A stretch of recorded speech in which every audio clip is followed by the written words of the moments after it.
ठाकरेंच्या शिवसेनेचे 6 खासदार दिल्लीमध्ये अज्ञात स्थळी असल्याचं सूत्र सांगतायत।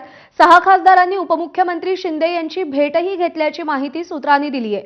फुटलेला गट 6 सह्यांचं पत्र घेऊन सोबत अध्यक्षांची भेट घेणार असल्याचंही कळतंय।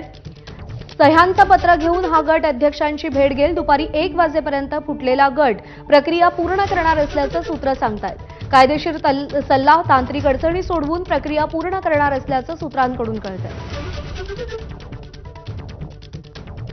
वेदांत नेब आपले प्रतिनिधी आपल्याला या सगळ्या संदर्भात अधिक अपडेट देतील। वेदांत, जे 6 खासदार शिंदेंसोबत जातील ते नेमके कुठे आहेत दिल्लीमध्ये हे अजून कळलेलं नाहीये। दरम्यानच्या काळामध्ये नेमक्या काय घडामोडी घडल्यात, कोणाच्या गाठीभेटी घेतल्या गेल्यात आणि पुढची प्रक्रिया कशी होणार आहे? जी माहिती आपण सूत्रांकडून घेतली त्यामध्ये साधारणपणे पहाटे 3-4च्या दरम्यान सर्व 6 खासदार म्हणजे काही खासदार हे रात्री उशिरा महाराष्ट्रातून निघाले आणि काही जण पुण्यातनं, काही नांदेड, काही मुंबई असं करत हे खासदार पहाटे साधारणपणे 4-5च्या दरम्यान दिल्ली इथे दाखल झाले।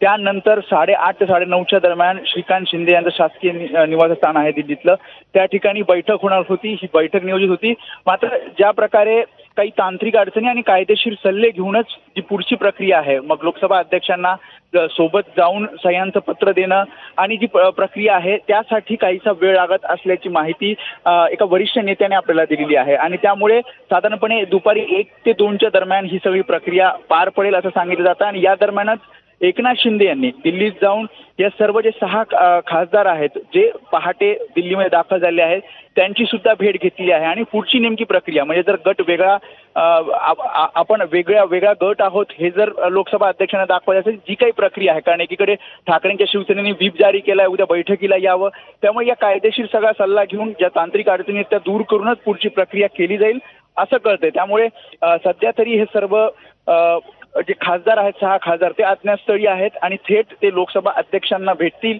पत्र देतील आणि आपण वेगळा गट स्थापन करत आहोत असं लोकसभा अध्यक्षांना सांगतील आणि त्यानंतरचे जे पुढचे निर्णय होतील।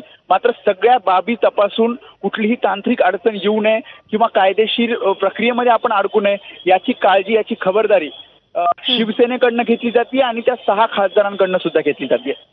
ठीक आहे वेदांत, धन्यवाद दिलेल्या या सगळ्या सविस्तर माहितीसाठी।